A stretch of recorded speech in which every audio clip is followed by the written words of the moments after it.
welcome the marvelous, the wonderful Drew. Hello, everyone. Happy Halloween. Yes, how many of you are here to support friends and how many of you are just here to hide from trick-or-treaters? Must be one or two at least. I actually quite like Halloween, as you can see. I've come dressed up. My costume is White Shaft. By which I actually mean I've come dressed as a white shaft, which is another word for a penis. Yes, it is. I don't just make questionable style choices at Halloween. No, I make them all year round. Case in point, I wear 2 watches on purpose. And as I think you can all agree, it makes me look like a twat.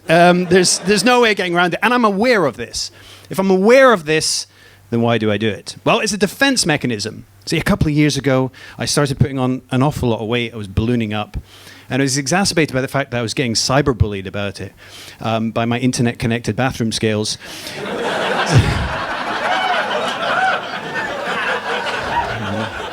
That motherfucker. Send me messages in the night. Time for a weigh-in, fatty.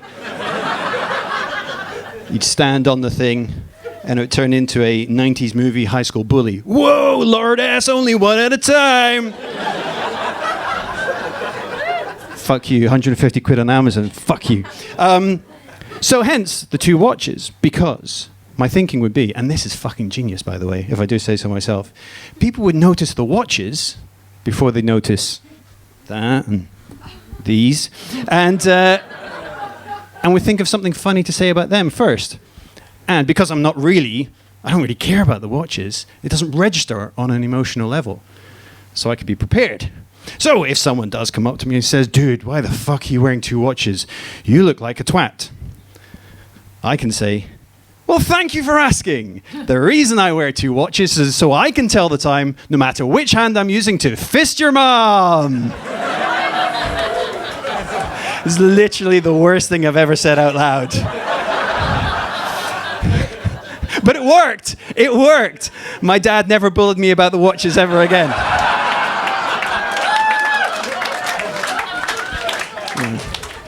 Or called me on my birthday. It was So I lost most of the weight. Which was nice. Fuck you, scales. But I kept the watches because I started losing my hair. I haven't gone what we call in the class the full John just yet. Give me a couple of months and it's on its way. But there is one upside to losing all of your hair, and that is that you don't actually ever have to go to the hairdressers again. Because I'm 37 years old, and for some reason, I've never developed the language to actually know what the hell to ask for when I'm sat in the chair. The words just do not exist in my vocabulary, and I do not understand. So the one thing that can fill me with more fear and anxiety than anything else is that question.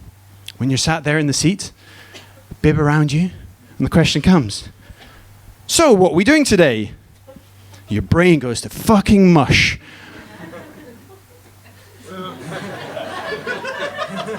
I don't know why I'm looking over my shoulder. There's a mirror right there. I don't know. My brain is now shut down into caveman mode. All higher brain functions have gone. I've got basically enough compute power to blink, and all I can get out of my mouth is, me here too long, you cutty cutty. Many, many years of terrible, terrible haircuts later, what I do now is I get a little note from my wife with detailed instructions, which means I've traded a half-decent haircut for my human dignity, but, fair trade. I'm quite happy with that one. The problem is, though, is that I don't just have this fear and anxiety myself now. Because I've got kids, I'm passing it on to my son. I have to take him to the barbershop and then ask for his hair to be cut. So now I'm adding all of this fear and anxiety on his shoulders, burdening him with this terrible affliction for the rest of his life. And I should feel bad about that. But I don't. Because as cute as he is, and he is really, really adorable, he is evil. All children scare their parents. If any parents out there, you'll know this. When you finally got a newborn baby to sleep and you manage to get into your bed and you think you're actually going to snatch those few precious moments of sleep, but you're still listening out for sounds coming from the other room. And you'll hear the one sound that you haven't heard before, just and your body floods with adrenaline. You jump up out of bed and run just across the house to the other side of the house to see what's wrong with your child. Ah! I'll save you. You walk in there, pumped up, and the child is lying there with a wry little smile on their face because they fucking know they've got you, but they're still asleep. Now you've got all this energy and you don't know what to do with it. You can't fucking tiptoe out the room because you don't want to wake them up. Have you ever tried to tiptoe when you're angry? It doesn't fucking work. So you grab yourself an Iggle Pickle doll and scream out in the corner. Oh, that Iggle Pickle doll's seen some shit. And I thought as he grew older that he would grow out of that he wouldn't do that on purpose anymore. But somehow at age 4, he's developed this Hitchcockian level of suspense. And now living in my house is a permanent horror film.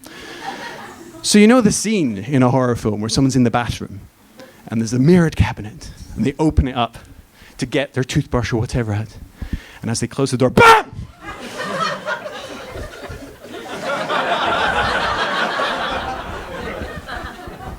He stood right behind me. I watched you pee, Daddy. You need to drink more water.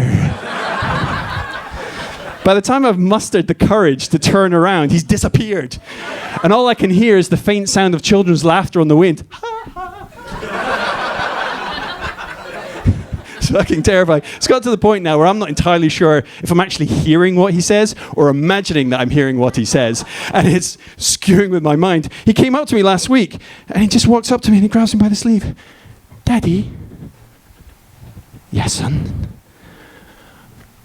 I love you. That's the words every father wants to hear. You feel your heart swell. It's been all worth it. I love you too, son. Because I'm a loving dad. I love you too, son. I love you so much. I'll kill you last. La, la, la, la, la. Wait, what? Whoa, fuck. He is adorable, but he is a massive twat. So for Christmas, I'm going to make it official and buy him 2 watches. Ladies and gentlemen, thank you very much.